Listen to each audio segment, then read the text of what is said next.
You know, when we talk about dinosaurs, we usually talk about them like they are statues. Points in history, yeah. Right. You picture a T-Rex, and it's always a T-Rex. Big head, tiny arms, angry eyebrows. The science on the silhouette is pretty much settled. But then I start looking into the sources you sent over for this deep dive, and I realized there is one massive exception to that rule. Oh, yeah. The shapeshifter. Just Spinosaurus. It really is the problem child of paleontology. It just refuses to sit still. It's wild. If you look at a textbook from, say, the 1980s, then you watch Jurassic Park III from 2001, and then you read a paper from 2020, you are looking at three completely different animals. Complete. It goes from this generic, T-Rex with a sail to a short-legged, almost dachshund-like creature, and then to a full-blown river monster with a paddle tail. And that's what makes this specific deep dive so interesting. We aren't just talking about a set of bones here. We're really, we're tracking a 100-year-old detective story. A detective story that involves World War II bombings. That part of the source material just floored me. It involves the Royal Air Force, eccentric German aristocrats, secret deals in the Moroccan desert, and what can only be described as a modern-day academic civil war. Civil war feels appropriate given the tone of some of these papers I was reading. They are not pulling punches. Oh, it gets heated. You have paleontologists publicly calling each other's work a chimera, which is, fighting words in this field. Okay, so here's the mission for today then. We need to figure out how the largest carnivorous dinosaur ever discovered, and yes, the sources are clear, it was bigger than T-Rex, bigger than Giganotosaurus. Longer, anyway. The weight is a whole other debate. Right, longer. How did this thing go from a pile of destroyed fragments to the aquatic predator we think we know today? And as we do that, we have to unpack Stromer's riddle. Which is, I saw that phrase pop up a lot. It's his ecological impossibility. The fossil beds where we find Spinosaurus are just choked with giant predators. So the riddle is, how do you have an ecosystem that supports 3 or 4 different giant carnivores at the same time? The math just doesn't work. It's like having lions, tigers, and grizzly bears all hunting in the same square mile. Exactly. It shouldn't be possible, or at least it shouldn't be. Okay, I definitely want to get to the math on that. But first, we have to go back, way back. Before the movies, before the computer models, we need to go to 1912. To the golden age of digging, yeah. The protagonist of this part of the story is Ernst Stromer. Ernst Friar Stromer von Reichenbach, to be precise. A bit of a mouthful. He was a German aristocrat, a paleontologist, and honestly, a man obsessed. He wasn't looking in the usual places at the time. Everyone was digging in North America, the Bone Wars, looking for T-Rex and Triceratops. Stromer went to Egypt. Specifically the Bahariya Formation in the Western Desert. And just to set the scene for you listening, this isn't a comfortable dig. We're not talking about a university team with modern equipment. No, absolutely not. This is 1912. There's no GPS, no satellite phones, no air-conditioned SUVs. It's you, a local team, a string of camels, and the heat. And the Bahariya Formation isn't just sand. It's this complex, baked system of ancient mangrove swamps that have turned to rock. It's brutal work. And it's there that he finds it. Or rather, his collector, Richard Markgraf, finds it for him. Right. Markgraf was an Austrian fossil collector who had this incredible knack for finding things no one else could. He was Stromer's man on the ground. And in 1912, they unearthed a specimen that they cataloged as BSP 1912-819. Catchy name. We'll call it the holotype. Please. It's the single most important specimen, the one that defines the species. Now, when I read the inventory of what they found, it didn't seem like much at first glance. A lower jaw, some teeth, and some vertebrae. But then I looked at the measurements from Stromer's notes. The scale is just... Yeah. It's hard to wrap your head around, even now. The spine sticking out of the backbone? The dorsal neural spines, yes. They were up to 1.65 meters long. Which is about 5.5 feet. That's a person. That's a whole human being in height, just sticking straight up out of the animal's back. Exactly. And Stromer knew immediately he had something weird. In 1915, he publishes the description and names it Spinosaurus aegyptiacus, the spine lizard of Egypt. But here's the key insight from Stromer's original notes, which is just brilliant for the time. He focused on the jaw. Because it wasn't a T-Rex jaw. Not even close. Tyrannosaurus has a broad, U-shaped, crushing snout. Yeah. It's a bone breaker. Stromer saw that Spinosaurus had this long, narrow snout, almost like a crocodile. And the teeth were different too, right? Totally different. They weren't serrated steak knives like a T-Rex's. They were cones. Cones, like crocodile teeth. Very similar. Unserrated, perfectly conical. They were for gripping, not slicing. They were designed to puncture and hold onto something slippery. A fish. That was his hypothesis. So even in 1915, Stromer is scratching his head thinking, this is a giant predator, but it's built different. It's not playing the same game as the others. But here's the problem, and this is where the shape-shifting really starts. He didn't find the legs, did he? No legs, no pelvis, no arms, no tail, really. Just the spine, parts of the jaw, and a few other scraps. It was a tantalizingly incomplete picture. So what did he do? He had this amazing discovery, but couldn't really show people what it looked like. Well, he did what scientists often did back then, and still do, really. He extrapolated. In 1936, he wanted to build a mount for the museum in Munich, the Paleontologisches Museum. He has this massive spine, this long jaw, but he needs it to stand up. So he needed to fill in the blanks. He had to. So he looked at what he knew.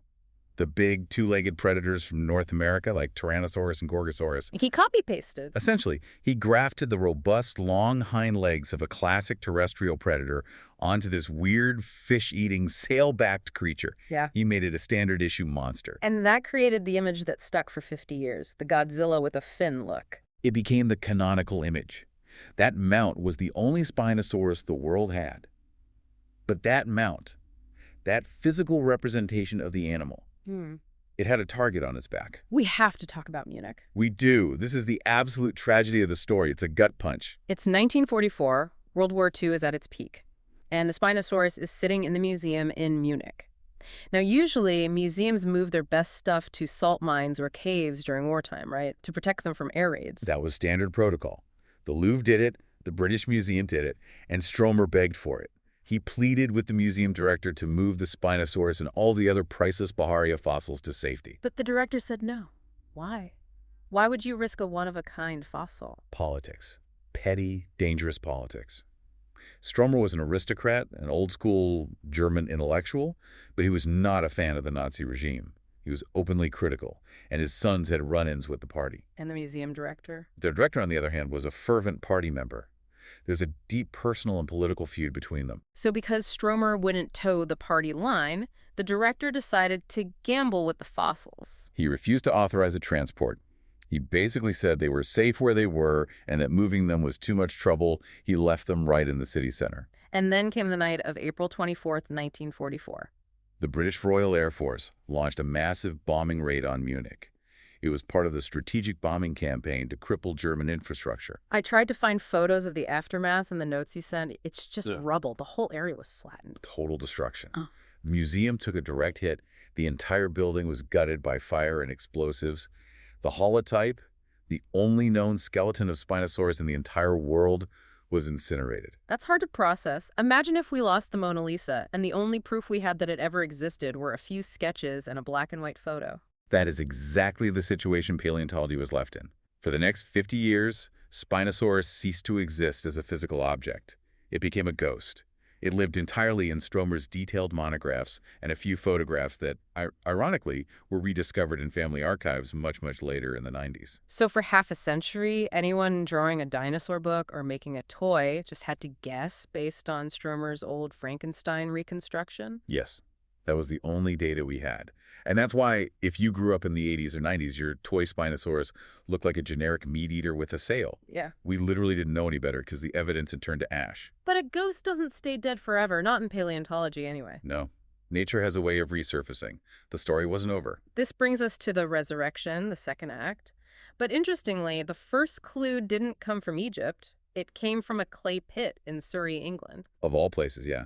The rainy English countryside. Tell me about the baryonyx. This seems like a key piece of the puzzle. So it's 1986. An amateur fossil hunter finds this giant claw. It leads to a dig, and they unearth a new dinosaur called baryonyx. It's much smaller than Spinosaurus, maybe 30 feet long, but it's weird. It has that same long, crocodile-like snout. It has a massive hooked claw on its hand. And the really important part. And crucially, inside the stomach region of the fossil, they found acid-etched fish scales. The smoking gun. It ate fish. He was a piscivore, unequivocally. So paleontologists looked at baryonyx. Then they dusted off Stromer's old drawings from 1915, and the light bulb went on. They realized, wait a minute, these animals are cousins. So Spinosaurus wasn't a T-Rex relative. It was part of this whole other family of river-haunting weirdos. The Spinosauridae family. This changed the game. It reframed the entire question. It meant we weren't looking for a land predator that happened to have a sail. We were looking for a specialized, water-loving animal. But we still didn't have the bones. We just had the cousin. It's like trying to describe a tiger when all you've ever seen is a house cat. Exactly. We needed a new Spinosaurus. And that meant going back to the desert, but not Egypt this time. The political situation was difficult. This time, the action shifts to the Kem Kem beds in Morocco. Right. And you see a lot of confusion in the sources from this period. New names start popping up like Spinosaurus moroccanus, Sigelmassasaurus. What was going on there? It's the lumper versus splitter debate. It's a classic paleontological argument. When you find a slightly different bone, is it a whole new species? Are you a splitter? Or is it just individual variation within the same species? Are you a lumper? The Moroccan fossils were fragmentary, so for a while it was chaos. Okay, so into this chaos steps Nizar Ibrahim. And this is where the story turns into a bit of an Indiana Jones script. Nizar is a fantastic paleontologist and a great storyteller. In the mid-2000s, he was doing fieldwork in Morocco. The Kem Kem beds are difficult. It's a red sandstone formation, very steep slopes. And unlike the sterile scientific digs of North America, there's a huge commercial fossil trade there. So you have locals digging for fossils to sell to tourists and collectors. Exactly. It's a source of income. So the science is often racing against the market. Nizar was in a town called Erfoud, a hub for this trade, and a local fossil dealer showed him a cardboard box with some fragments. Just bits and pieces. A spine covered in a very particular sediment, piece of a jaw. Nizar thought they looked interesting, maybe spinosaurid, but he didn't have the context. He took some notes and moved on. Fast forward a year. Right. Or a bit more. He's in a museum in Milan, Italy, and the curators there show him some new acquisitions they got from a dealer, a partial skeleton. He looks at them, and he gets this intense sense of déjà vu. He recognizes the bones. Not just the bones, the rock they're in, the sediment on the bones, the color of the sandstone. It perfectly matched the fragments he saw in that cardboard box in the desert a year earlier. He realized they were from the same animal. The dealer had sold different parts of one skeleton to different buyers. He suspected it, but to prove it, and more importantly, to find the rest of the skeleton, he had to find that one specific dealer in the middle of the Moroccan desert, a man he'd met only once, briefly. That seems impossible. I'm looking for a guy with a mustache who showed me a rock a year ago. It was a total needle in a haystack. But he went back. He and his team sat in tea shops in Erfoud. They showed pictures. They asked around. And miraculously, against all odds, he found the man. Wow. And the man remembered where he found the bones. He did. He took Nizar to the exact hillside. They started digging. And there they found it. More bones from the same individual. Specimen FSAC KK11 1888. The neotype. The successor to the lost throne of the holotype. The first reasonably complete skeleton since the bombing of Munich. And this time, it had legs. And this is where the bomb drops, because when they put those legs on the skeleton, it didn't look like the movie monster. It didn't even look like Stromer's monster. It looked wrong. Yeah. To everyone who saw it, it looked broken. The legs were tiny. How tiny are we talking? Disproportionately short. If you look at a T-Rex, the legs are long, powerful pillars designed to hold up tons of weight. This thing had short, almost stubby hind legs like a bulldog's, and the pelvis was small. The center of gravity was way forward over the chest. So if it tried to walk on two legs, like in Jurassic Park, it would faceplant. The physics just don't work. It simply couldn't balance bipedally on land for any length of time. So Ibrahim and his team published this huge paper in 2014, and they make a radical claim. They say, this isn't a land predator, it's a quadruped. It walks on 4 legs. And they went further. They said it was semiaquatic, not just eating fish from the bank, but actually living in the water. This was a paradigm shift. I remember when this news hit, the internet went crazy. People were, let's say, not happy with the dachshund dino. It upset the apple cart. You have to understand, we love our monsters. We want Spinosaurus to be this terrifying kaiju. And suddenly, science is telling us it's a giant, wet, short-legged salamander thing. And the scientific pushback was immediate, right? It wasn't just fanboys on the internet. Oh no, serious heavy hitters weighed in. Scott Hartman, John Hutchinson, these are experts in biomechanics. They looked at the measurements from the paper and said, hold on, are you sure these bones belong to the same animal? The chimera theory. Exactly. This is a crucial concept. In paleontology, a chimera is when you accidentally mix bones from two different animals, or even two different individuals of different sizes, and build a creature that never existed. Because the Kem Kem beds are basically a prehistoric river delta, right? Rivers wash things together. Precisely. It's a jumble. You find a pile of bones. You assume it's one individual. But what if the spine is from a giant adult Spinosaurus and the legs are from a much smaller juvenile? Or what if they're from a different related species entirely, like Sigilmasosaurus? If you put baby legs on a giant adult, you get a short-legged weirdo. Correct. So the skeptic said, this animal doesn't make biomechanical sense. It's probably a mistake. You've mixed up the bones. So we have a war. Team Aquatic, quadruped versus Team Chimera. And for a few years, it was a stalemate. A real scientific deadlock. It was, until 2020. Because Nizar Ibrahim went back to that same hill in Morocco, and he found the one bone that changes everything. The tail. The tail. It was unlike any dinosaur tail anyone had ever seen. But before we get to the tail, we need to take a quick step sideways into the chemistry. Because even before they found the tail, there was something in the teeth that suggested this animal wasn't walking on land. Right, the oxygen isotopes. This was Romain Amiot's work back in 2010, even before the new skeleton. Now, isotopes is one of those science words that makes people's eyes glaze over. Can you break it down for me in a simple way? Sure. Think of isotopes as a chemical passport stamp in your teeth. Oxygen comes in different flavors. Isotopes called oxygen-16 and oxygen-18. The ratio between these two flavors varies depending on where the water comes from. How so? Well, water evaporating from the ocean has a different ratio than fresh river water, which is different again from groundwater that land animals might drink. When an animal drinks that water, or eats prey that drank that water, that specific oxygen signature gets locked into the enamel of their teeth as they grow. So you can test a 100-million-year-old tooth and tell me where that animal was getting its water. Essentially, yes. It tells you about its environment. And when they tested Spinosaurus teeth, the passport stamps didn't look like Carcharodontosaurus or other land dinosaurs from the same area. They looked like ancient turtles. They look like crocodiles. So chemically, this thing is living in the same water as the turtles and crocs. It's soaking in it. Correct. The chemical evidence strongly pointed to an aquatic or semi-aquatic lifestyle. But chemistry is one thing. Biomechanics is another. The skeptics could still argue, okay, maybe it drinks a lot of water or only eats fish, but it doesn't mean it swims. They needed anatomical proof. Which brings us back to the tail discovery in 2020. Describe what they found. Because most dinosaur tails are, well, they're stiff, right? They're like long, bony counterbalances. Yes. Think of a T-Rex tail as a stiff rod with powerful muscles at the base. It keeps the animal from tipping over. It's tight, rigid, not very flexible side to side. But when Ibrahim's team excavated the tail of the neotype, it was incredibly flexible. Flexible how? It had these ridiculously long, thin spines sticking up from the top of the vertebrae, and equally long bones, called chevrons, hanging down from the bottom. It created this deep, vertical, blade-like surface area. It looked like a paddle, a giant fin. It looked exactly like the tail of a modern newt or a crested gecko. It was a propulsion system, a caudal fin. And they didn't just look at it and guess, right? I love this part of the research. They actually built a robot. They did. It's brilliant. They worked with engineers to create a plastic mechanical model of the tail and put it in a water flume to test the thrust it could generate compared to other dinosaur tails. That's dedication, actually building the thing. And the results were staggering. This tail produced 8 times the forward thrust of a standard theropod tail in water. 8 times. It wasn't a counterbalance, it was an engine. So that killed the chimera theory, right? You don't accidentally find a specialized paddle tail on a land animal. It certainly dealt a heavy, heavy blow to the chimera theory. It proved that at least this individual, the neotype, had a tail specifically adapted for moving through water. It solidified the idea that Spinosaurus was an aquatic pursuit predator chasing fish underwater. Case closed. Finally. You would think so, but science is never that easy.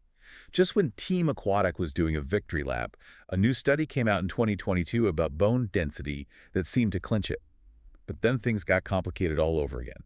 Let's touch on the bone density first, because that makes intuitive sense to me. This is the work of Matteo Fabbri and his team. He looked at the internal structure of the bones.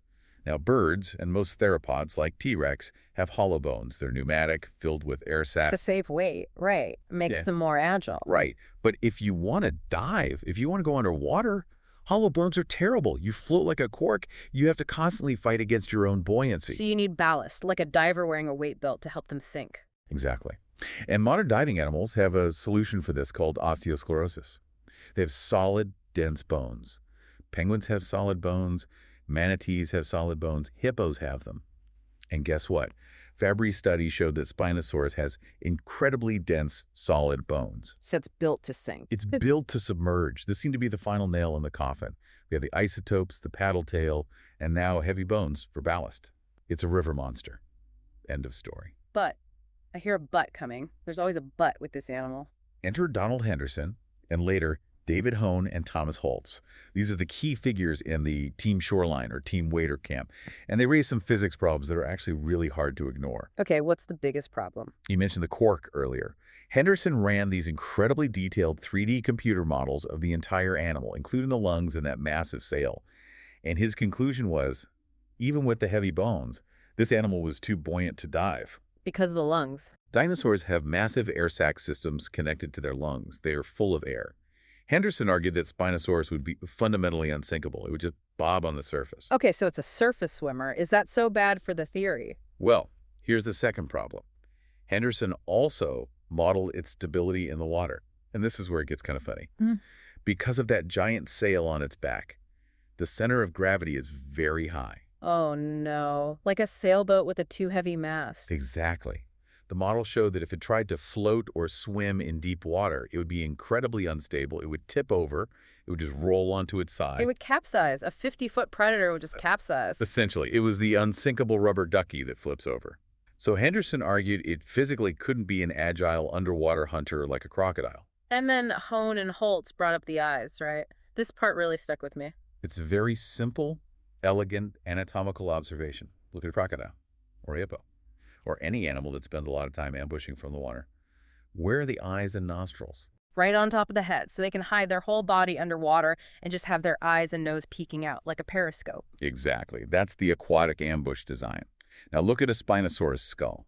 The nostrils are set far back on the snout, which is good for being in water, but the eyes, they are on the side of the head.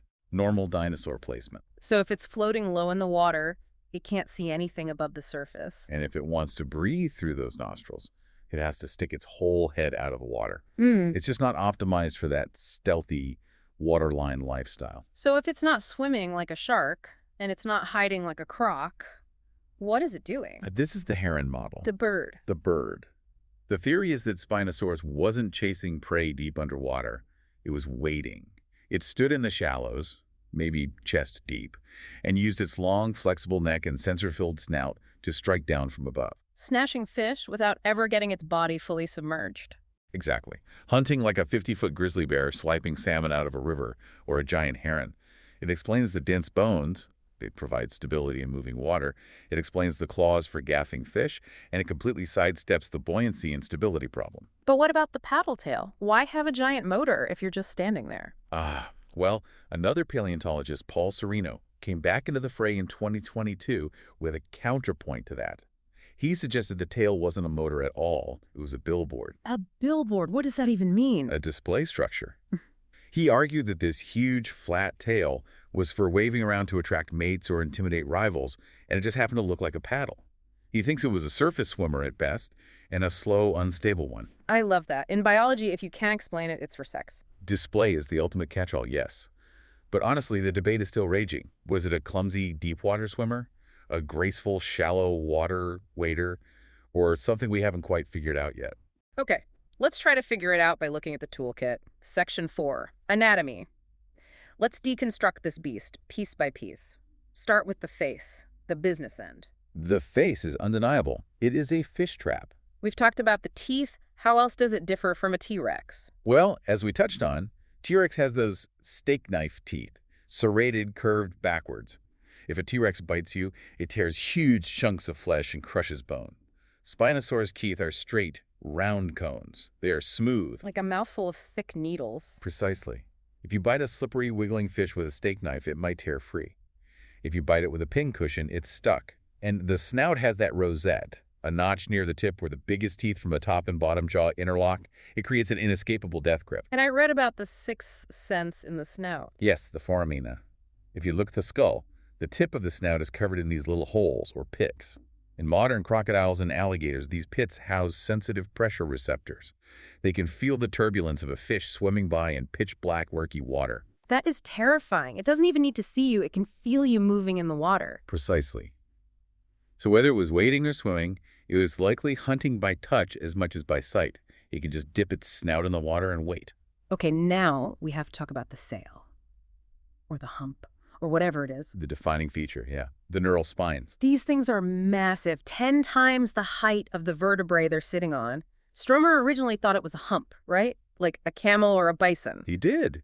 He suggested it might be a big hump of fat and muscle, maybe to help the animals survive dry seasons when the rivers shrank. A camelsaurus. That's a look. Why don't we think that anymore? The bones are just too thin and blade-like. If they were supporting a massive, heavy hump of fat, you'd expect them to be broader and more robust at the base to handle the weight. These are like thin blades. They likely supported a membrane of skin. So a sail, like a dimetrodon, that other sail-backed creature. Exactly, or a sailfish. And this brings us back to the function, which is another huge debate. The classic theory is thermoregulation. Like a biological solar panel. Right. It has a huge surface area. You turn it to the sun, you flush blood into it to warm up quickly in the morning. You turn it to the wind to release heat at noon. It's a plausible idea. But not the only one. Not at all. There's the display theory, of course. Making yourself look bigger and more impressive to mates or rivals. The billboard again. The billboard, yeah. And then there's the hydrodynamic theory. A study by Gimsa and colleagues in 2015 proposed that if Spinosaurus was swimming and thrashing its head from side to side to catch fish, its body would want to rotate. The sail acts as a keel. It keeps the body stable in the water. Like the dorsal fin on a shark or an orca. Or a sailfish, yes. It allows for precision strikes with the head without the whole body rolling over. It's a very compelling physics argument, assuming the animal swims. It always comes back to the swimming. It does, but let's zoom out for a second.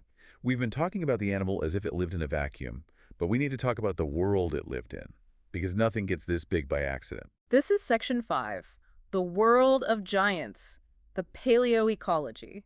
We are in the Cenomanian stage of the Cretaceous, about 95 to 100 million years ago, North Africa. But not the Sahara Desert we know today. You have to erase that image completely. Completely. Erase the sand. Think of the Amazon Delta or the Florida Everglades, but on a continental scale. Massive meandering river systems, huge tidal flats, dense mangrove forests bordering the ancient Tethys Sea. It's hot, it's wet, it's a paradise for giant reptiles. And everything there is oversized. It is the land of giants. The fish aren't little minnows. You have Onchopristis, which is a giant sawfish that's 8 meters long. A 25-foot sawfish with barbed teeth on its snout. A terrifying creature. You have Mawsonia, a coelacanth the size of a minidan. You have Boweus, a giant predatory fish called a bichir. Spinosaurus didn't eat generic fish. It ate monsters. And it wasn't the only predator on the block, and this brings us back to Stromer's riddle. Right. In a normal ecosystem like the Serengeti today, you have tons of grass, a huge number of wildebeest and zebra, the herbivores, and a tiny number of lions and leopards, the carnivores. It's a classic energy pyramid. A wide base of plants, fewer plant eaters, and very few meat eaters at the top. Exactly. But in the Kem Kem beds, the pyramid is inverted, or at least it's bizarrely distorted. When paleontologists dig there, they find an overabundance of giant predator fossils. Spinosaurus, Carcharodontosaurus, which is a T-Rex-sized shark-toothed dinosaur, Bahariosaurus, Deltadromeus. How do 4 different apex predators live in the same neighborhood without constantly fighting and driving each other to extinction? That's the riddle. And the answer is likely a concept called niche partitioning. Staying in their lanes. Exactly. Carcharodontosaurus has the steak knife teeth and long legs. It's built for hunting the giant sauropods on dry land. Spinosaurus has the fish trap snout and aquatic adaptations. It's hunting the giant fish in the river channels. So they aren't competing for the same food source? For the most part, no. They are like neighbors who work different shifts and eat at different restaurants. One is the master of the land, the other is the master of the water. They might cross paths at the water's edge, but they aren't fighting for the same resources. That's the only way the ecosystem could support that much biomass at the top of the food chain. Unless there's a drought. Well, exactly. Huh. Isotope data suggests Spinosaurus was an opportunist. If a drought hit and the rivers started to dry up, it would absolutely come onto land and eat whatever it could catch, including other dinosaurs.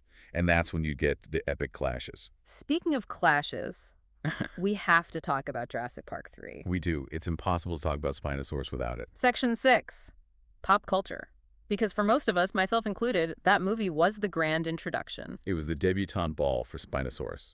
It took it from a paleontological curiosity to a household name overnight. And it came out swinging, literally. It kills a T-Rex in the first act of the movie, snaps its neck. Which was a very, very controversial decision among dinosaur fans. I remember hating it as a kid. I was furious. How dare they peel the king? It was an intentional provocation. Jack Horner, the paleontologist who advised the film, had this theory at the time that T-Rex was actually just a slow-moving scavenger. Yeah. He wanted to use the movie to push Spinosaurus as the true apex predator. But let's look at that fight with what we know now. The Spinosaurus grabs the T-Rex's neck in its jaws and just snaps it. Yeah. No, that's pure movie monster stuff. Yo, why not? In the movie, the Spinosaurus is this robust, long-legged land monster. It can wrestle, but in reality, the Spinosaurus jaw is long and narrow. It's built for gripping, but it's very weak against lateral bending. Lateral bending meaning twisting. Exactly. If a Spinosaurus bit a struggling 8-ton T-Rex and the T-Rex thrashed its head sideways, the Spinosaurus jaw would likely shatter. It's just not built for wrestling heavy terrestrial prey like that. And the T-Rex, how would it fare? The T-Rex has the strongest bite force of any terrestrial animal ever recorded. Period. If the T-Rex got its bone-crushing jaws around the Spinosaurus's much more delicate neck, game over. In a land battle, the T-Rex wins 9 times out of 10. So the movie lied to us. The movie gave us a spectacular monster. Science gives us a fascinating animal. And honestly, the real animal, the semiaquatic, paddle-tailed, sensor-snouted wader swimmer, is way more interesting than just another bigger T-Rex. It's more unique. It's a completely different kind of predator. It's an evolutionary experiment that pushed the boundaries of what a dinosaur could be. It was trying to become a whale or a crocodile millions of years before them. And that brings us to the outro, the unfinished puzzle. Because even after this entire deep dive, we still don't really know for sure what it looked like or how it lived. We don't. The neotype is great, but it's still fragmentary. The tail was a huge leap forward, but the biomechanics are still fiercely argued. It's a constantly shifting picture. And there's still that whisper of the chimera, isn't there? That ghost in the machine. It's the ghost that haunts the data. Is it possible that we are mixing Spinosaurus bones with Sigelmassasaurus bones? Is it possible that the short legs belong to one species and the giant spine belongs to another very similar species? We might be building a dragon out of spare parts from 2 different closets. It's probably unlikely, given how the specimens were associated in the ground. But until we find a complete, fully articulated skeleton head to tail, all in one piece, there will always be a sliver of a doubt. That's the fragility of it, isn't it? We build these entire worlds, these entire documentaries and movies based on fragments and educated guesses. We do. But that's the beauty and the frustration of paleontology. We are trying to reconstruct a puzzle where half the pieces are missing and the box top was burned in a fire in 1944. I want to leave the listener with one final provocative thought you mentioned in the pre-show because it really blew my mind. The soft tissue. Ah, yes. The parts that don't fossilize. We focus so much on the bones, but bones are just the scaffold. Right. Think about an elephant. If you only had an elephant skull, you would never guess it had a long, flexible trunk. You'd just see a weird big hole in the middle of its face and wonder what it was for. So what are we missing on Spinosaurus? What's the trunk? The sail. We assume it was just skin on bone because that's what we see in lizards. But what if it was thick? What if it was a muscle attachment for a massive, powerful neck? Or, here's a wild one, what if the sail was a framework for a complex sensory array, like an antenna? Like a biological radar dish to sense vibrations in the water. Or what if it was brightly colored for display in ways we can't even imagine? What if the snout had soft tissue structures, like a fleshy wattle or a crest, that rotted away 100 million years ago? We might be looking at the skeleton of a peacock and drawing a turkey. We almost certainly are. The real Spinosaurus was probably stranger, more colorful, and more complex than anything we've managed to draw so far. We've only seen the ghost. Well, on that note, I think I'm going to go stare at a picture of a heron and try to imagine it with a 6-foot sail. That's a good place to start. Thanks for diving deep with us. Always a pleasure.